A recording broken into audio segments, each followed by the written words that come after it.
What is the best tarot deck to start with? Question I get asked all the time. A lot of people, when they take my Intro to the Tarot certification course, they ask me, Rob, what deck should I start with? If you're a beginner, there's one and only one answer to that. And that is none other than the Rider-Waite-Smith deck.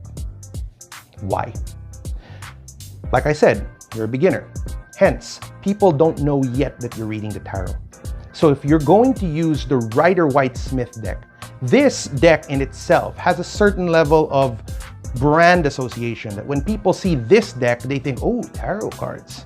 Hence, if you use this deck as a beginner, people will know you are a tarot card reader. However, if you use some strange, obscure deck that people haven't seen, they wouldn't know how to classify you.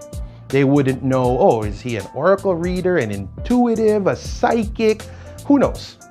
But at the end of the day, if you want to be a known tarot reader, your first bet should be the Rider-Waite deck. Why? Because in Mysterium Philippines, we say this is the standard textbook deck. In other words, everything you need to learn the tarot is present within this deck. It's also a wonderful, wonderful example of what we call a descriptive deck. Now, what on earth could I mean by that as a descriptive deck? It means that if you look closely in the card, you can actually define the meaning of the card just by describing what you see.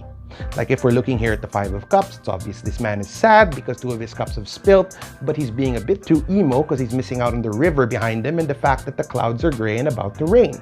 So just by looking at the card, you can already ascertain the meaning of it.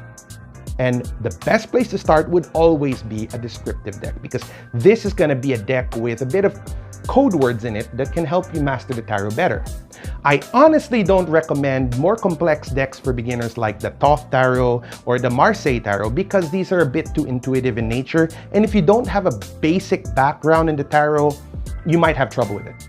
But the Rider-Waite deck gives you everything you need. Every single card you look at, if you look at it properly and you dissect it like a CSI investigator, you should be able to determine what the card means. And that's a good start in developing your mastery over the cards. So once again, the one deck you should start with if you're a beginner, by far, fall in love with the Rider-Waite Tarot. And for more related content, tune in to Mysterium After Dark on Spotify.